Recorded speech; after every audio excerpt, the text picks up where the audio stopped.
잠깐만 그대들이시여 지금 어디를 향해 그 무엇을 위해 뒤도 옆도 한 번 돌아보지 않고 이리도 바쁘게 질주하시는가.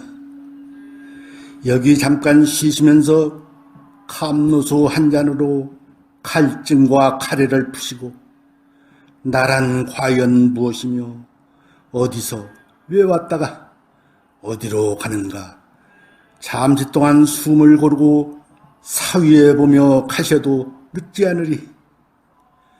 지금부터 말씀드릴 감로수 내용은 탐욕과 독선, 아집, 고정관념으로 인한 편협한 시각으로 세상사를 보고 판단하며 절제와 겸양, 패례가 없는 본능적 삶을 이어가는 현대인들에게 지혜의 등불이 되기를 기원하면서 성현님과 선지식 그리고 조상님들께서 우화 및 설화 내지는 비유법으로 내리신 지혜의 가르침 중에서 빙산의 일각이나마 감히 발취하여 지혜의 등불이 되었으면 하미니 혹여 인연이 있는 분들에게 단 한 구절만이라도 마음에 다가가 고개를 끄덕인다면 그것으로 된 것이니 대등님들께서는 꾸중과 채찍을 거두시고 환용을 베풀어 주소서.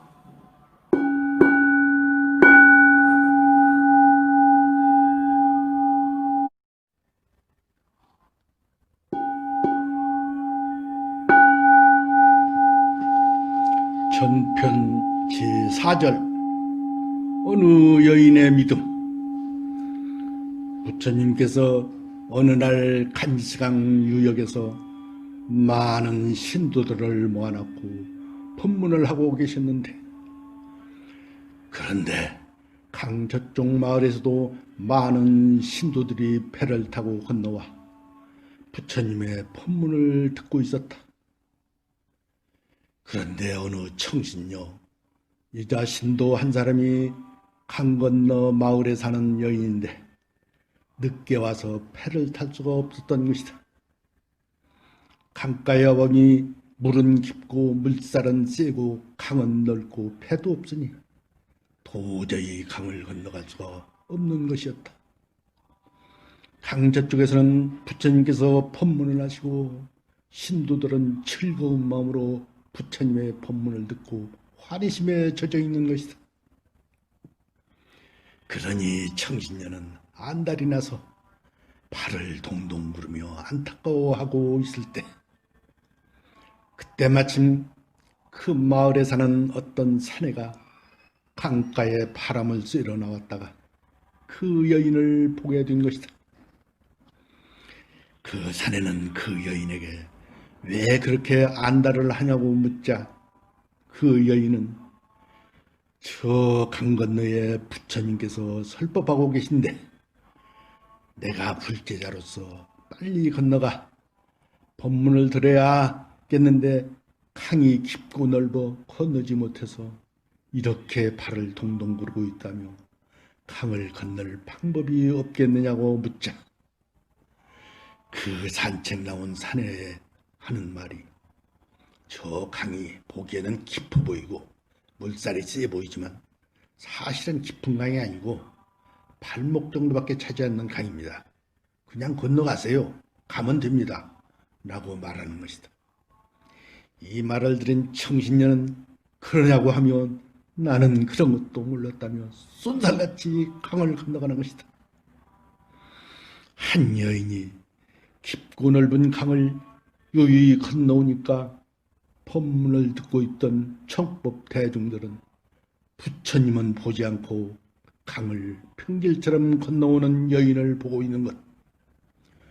모든 대중들은 부처님을 보지 않고 허리를 쿡쿡 적어보라고들 하다 보니 청법 대중 중 모두가 한 여인이 강을 유유히 건너오는 신기한 모습을 바라보게 되는 것이다.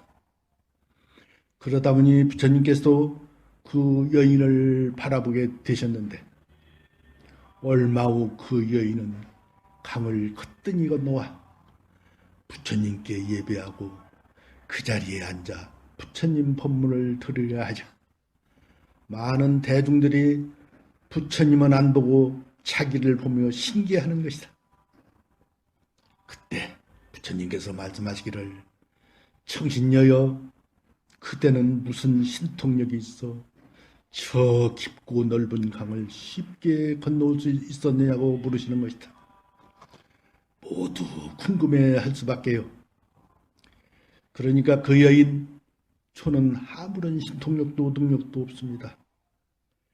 그저 강을 건너 부처님 법문을 듣고 싶은 간절한 마음에서 팔을 통동 구르고 있었는데 마침 한 사나이가 다가와 저 강이 보기보다는 낮아 발목까지밖에 차지 않는 강이니 그냥 건너가라고 해서 그 사나이의 말만 믿고 부처님의 법문을 들으려는 간절한 마음으로 의심 없이 강을 건너왔을 뿐입니다. 그러니까 부처님께서 보라, 믿음이란 불가사의한 힘이 솟아나는 것이다. 이와 같이 믿음은 모든 일을 성취하는 힘이 있는 것이다. 더구나 부처님의 가르침 진리를 믿고 따른다면 더 많은 나이가 없을 것이다. 우리가 제대로 믿음을 내지도 않고 기도도 제대로 지극정성으로 해보지도 않고 안 된다. 부처님이 원력이 없다고 부처님을 원망하고 자포자기를 한다. 강을 건너온 여인을 보시라. 부처님을 예배하고 법문을 듣고자 하는 마음이 너무 간절했고 한 사내의 말을 아무런 의심 없이 믿었기 때문에 불가사의한 힘이 솟아난 것이다. 이것이 믿음의 실체요 가치인 것이다. 그러면 무엇을 믿을 것인가 하는 문제, 즉 형태가 나오게 된다. 법당에 모셔진 눈에 보이는 부처님의 형상과 스승의 법문으로 믿음을 일으키게 된다. 우리가 어떤 사람을 보았다면 처음에는 그 얼굴이나 모습을 보고 그 사람을 인식하는 것과 마찬가지인 것이다. 그러나 시간이 가면서 그 사람의 유형보다 심성을 보고 관계를 갖게 되듯이 부처님의 진정한 모습은 유형에 있는 것이 아니라는 것을 알아야 한다. 금강경에 약이 새겨나거나 이 음성무하하면 시인은 행사돈이 불능견열애니라. 만약 모양 모습으로 나를 보려 하거나 음성으로 나를 찾으려 한다면 이 사람은 삿된 도를 행하는 자라. 끝내 나를 보지 못할 것이라 하셨다. 부처님의 진정한 모습은 처음에는 부처란 형상을 통해서 예경하고 불공하고 기도하면서 믿음을 일으키게 되고 그것을 법상이라고 하는데 법상의 상태만 머무르면 안 되고 법성의 상태, 영원히 살아있는 부처님을 보아야 한다. 형상 있는 화신 부린 서가모니 부처님은 2600여 년 전에 돌아가셨고 우리들은 그분의 가르침을 믿고 따르는 것이다. 심즉시불, 마음이 부처이며 그것은 모습이 없으니 영원한 것이며 도처에 없는 것이 없고 밝기가 태양보다 몇천 배 밝고 넓기로는 우주를 감싸고도 남는 자리. 형상을 통해서 형상 없는 부처, 마음의 부처인 참나를 찾아야 그것을 견성성불이라 하는데 자기 성품을 보면 부처를 이룬다. 부처가 되는 것이라 하셨다. 이상으로 전편 제4절을 마치겠습니다. 들어주셔서 고맙습니다.